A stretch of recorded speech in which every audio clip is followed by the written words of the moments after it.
So, you've all been sending in some really interesting stuff lately, and it's clear that there's a lot of curiosity about audit quality and the engagement team's role in all of that. Absolutely. So, what we thought we'd do today is really dive deep into some of these materials you've sent us and pull out those core insights, the things you really need to know about who's responsible for keeping those financial statement audits, reliable and trustworthy. Yeah, for sure. I'm excited to really dig in here with you today. Me too. This should be fun.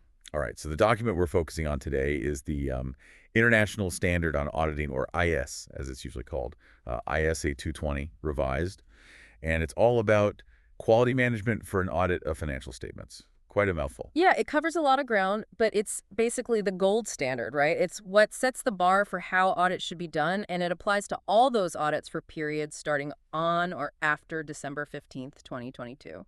Okay, so December 2022, this is pretty recent stuff. It is, yeah. So let me just lay out what we're aiming to do today for everyone listening. Sounds We're really honing in on the responsibilities of that engagement partner, right. right? What are they on the hook for when it comes to ensuring quality in a financial audit? Right. And how does that all fit into the bigger framework of quality management within the audit firm? Makes sense. We'll also touch on the ethical side of things and how those client relationships get started in the first place. Right. By the end of this, you should have a much clearer picture of just what goes into an audit you can truly rely on and the safeguards that are in place. Exactly. So help us set the stage here. What exactly does this ISA 220 deal with? So ISO 220, it's really all about the specific responsibilities of the auditor, specifically regarding that quality management at the engagement level. We're talking audits of financial statements here. Okay. And it really spells out in detail what that engagement partner is accountable for to achieve a high-quality audit.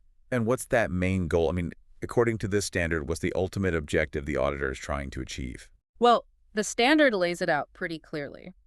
The auditor's objective is to manage the audit, the whole process, in a way that provides what they call reasonable assurance. Okay, reasonable assurance. Yeah, and there are two key parts to that assurance. First, that the audit, the whole thing was conducted in accordance with those professional standards, and of course, following all those legal and regulatory requirements. Right, you got to stay within the lines. Exactly, dotting all the I's, crossing all the T's.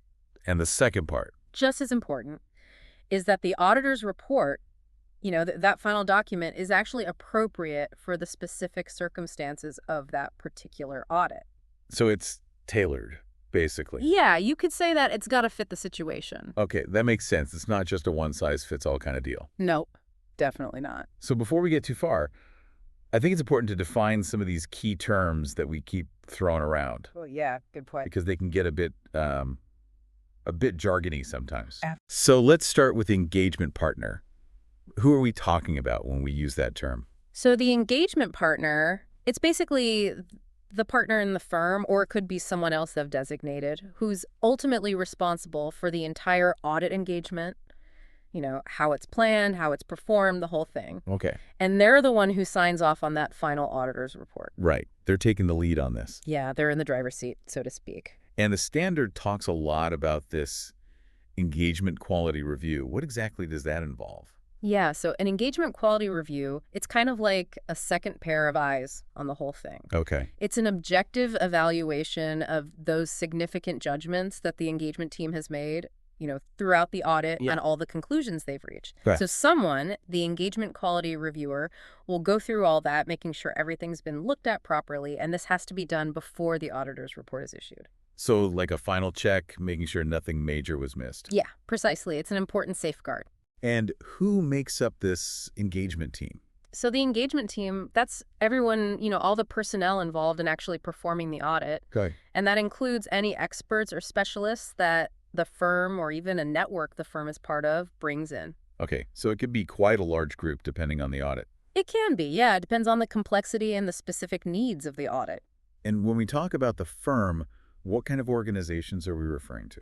So firm is a pretty broad term in this context. Okay. It could be a single accountant working on their own, a sole practitioner, or it could be a big partnership or corporation, basically, any entity that offers those professional accounting services. Got it. So any size, any structure. Exactly. Okay, so let's get into the heart of the matter now, the engagement partner's responsibilities. All right, let's do it. This standard puts a lot of emphasis on their leadership when it comes to achieving quality on these audits. So what does that actually look like in practice? Well, it really starts with the engagement partner setting the tone right from the get-go. Okay. They're the ones who need to make sure everyone on the team understands that quality is non-negotiable. It's the top priority. Right. And that having that questioning mind, that professional skepticism, as they call it, that's crucial throughout the entire process. So it's about instilling a certain mindset in the team. Exactly. It's about more than just ticking boxes. It's about creating that culture of quality. And how do they go about doing that?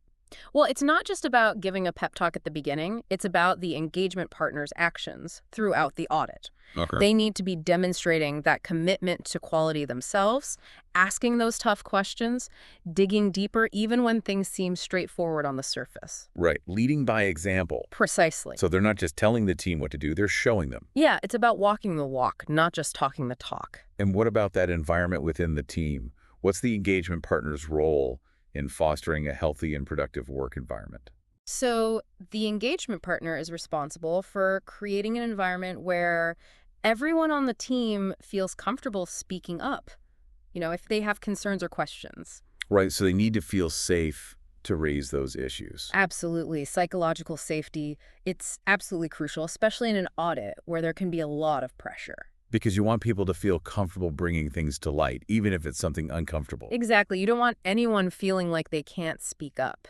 And of course, we can't talk about audits without talking about ethics. Oh, of course not. That's fundamental. So what's the engagement partner's specific responsibility in upholding those ethical standards, especially when it comes to independence? They play a huge role in that. Okay. They need to make sure that the entire team, everyone involved in the audit, and that includes the engagement quality reviewer, is following all those ethical requirements. Okay. And of course, independence is right at the top of that list. And how do they actually ensure that independence? What are the practical steps they take? So the engagement partner, they need to be on the lookout for any situations that could potentially threaten the team's independence, anything that could raise questions about their objectivity. Okay, so they're constantly assessing that. Yeah, it's an ongoing process. And if they spot something, what do? If there's a potential threat, they need to take appropriate steps to deal with it, to mitigate that risk. Okay. And that also includes communicating with the firm itself, letting them know about any potential independence issues. Right, so transparency with the firm is key. Absolutely. And sometimes they might need to consult with experts on independence matters within the firm just to get that second opinion. So it's about being proactive and seeking guidance when needed. Yeah, exactly. And before that audit report gets finalized, the engagement partner has to make a judgment call.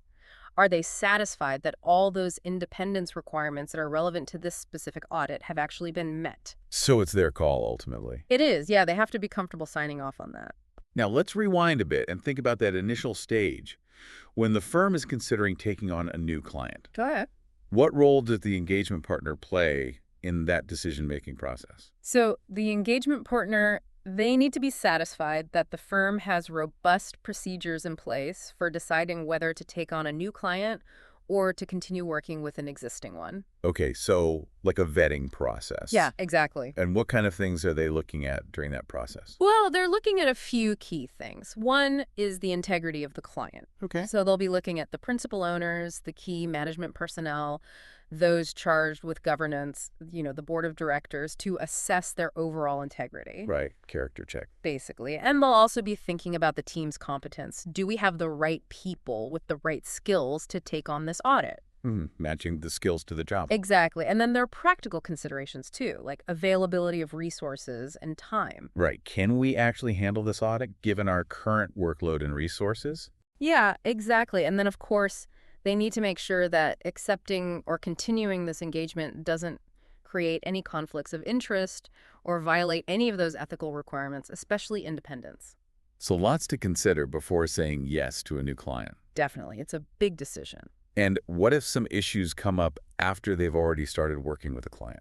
So if things change after the engagement has begun, the engagement partner, they've got to evaluate the situation and decide, based on the significance of those issues, whether they need to withdraw from the engagement. Okay, so they're not just locked in, they can step back if necessary. Yeah, they have to. It's all about maintaining quality and ethical standards. Makes sense. It's an ongoing responsibility. It is, for sure.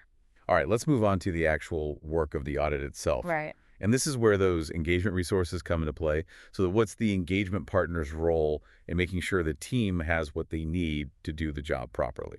Yeah, so the engagement partner, they're responsible for making sure the engagement team as a whole has the right skills and experience to carry out that audit.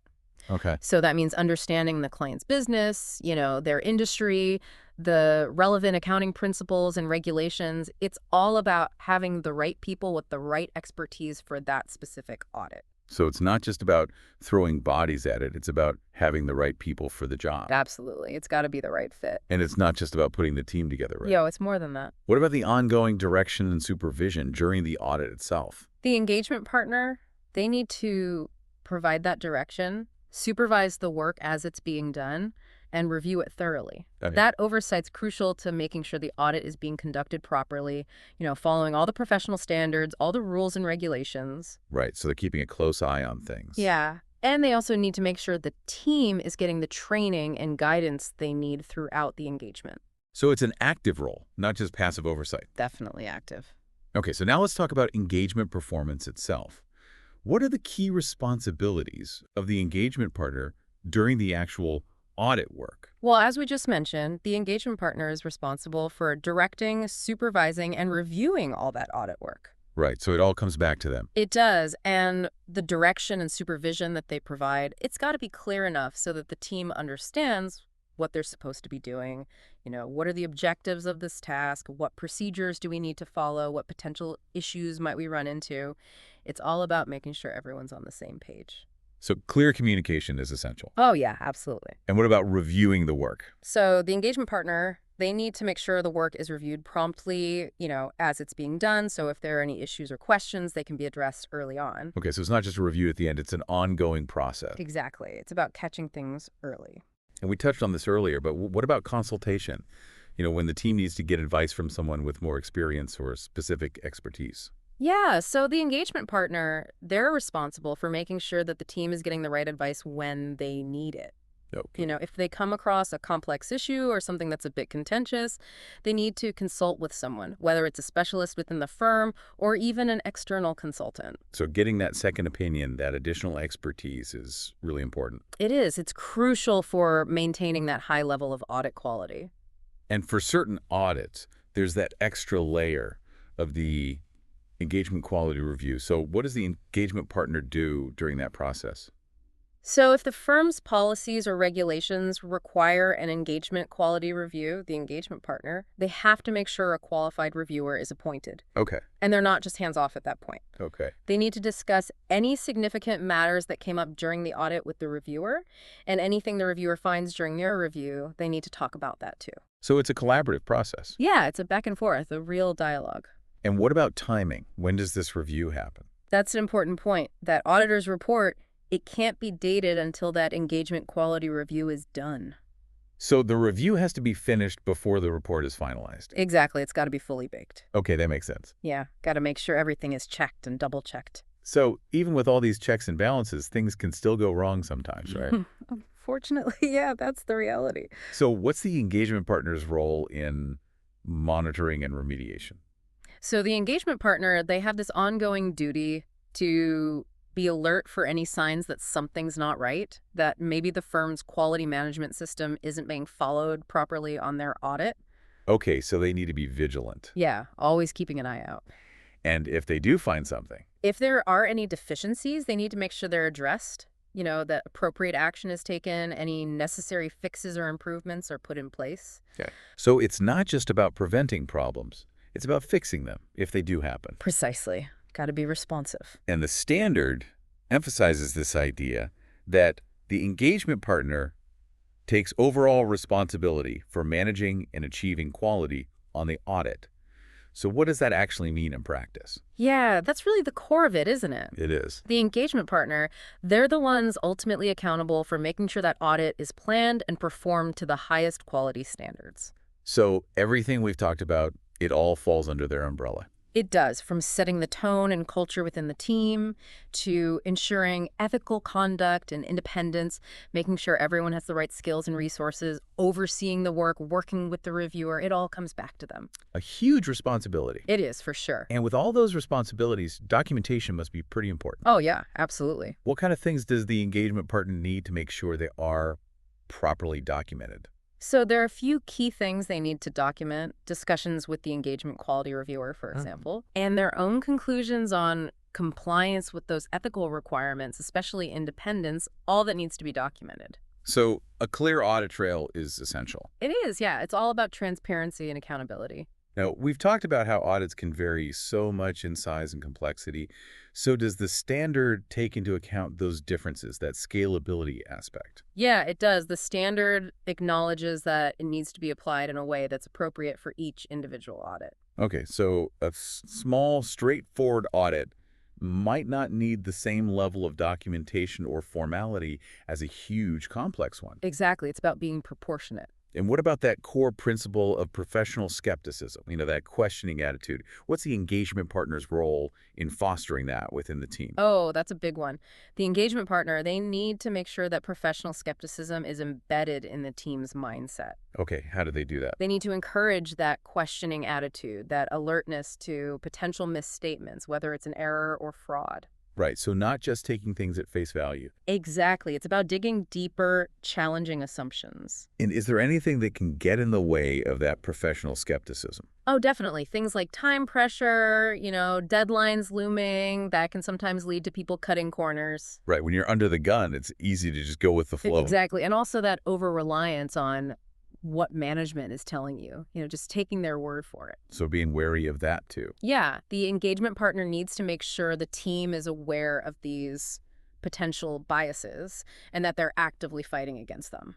So it's about constantly challenging yourself and the information you're getting. Yeah, healthy skepticism is key. Well, this has been a really fascinating deep dive into ISA 220 and all those responsibilities that the engagement partner shoulders. It's a lot, isn't it? It is, for sure. So I'm curious, from your perspective, what aspects do you think are most crucial in ensuring the reliability of these audits, especially in today's business environment, which is just getting more and more complex? That's a great question. And I think in this day and age, with all the complexity and evolving risks out there, the engagement partner's role in creating that culture of ethical behavior and professional skepticism within the team, that's absolutely paramount. Okay. And combined with that, their commitment to staying on top of things, keeping up with the latest business practices, the changing regulations, that's what makes the difference. That's what allows them to navigate all those complexities and ensure that those audits are reliable. That's a really valuable perspective. Thank you so much for taking this deep dive with us today. I think we've all learned a lot about the crucial role that the engagement partner plays in safeguarding that audit quality. It's been my pleasure. Always happy to talk about this stuff. And for those of you who are eager to delve even deeper, explore those detailed requirements and guidance, you can always check out the full ISA 220 standard itself. Yeah, there's a lot more to unpack there. And we encourage you to think about how these quality management principles, how they might apply in different audit scenarios, or if they spark any further questions for you about the whole audit process. We're always happy to hear your thoughts, so keep those questions coming. Definitely. Thanks for joining us for this deep dive. Thanks, everyone.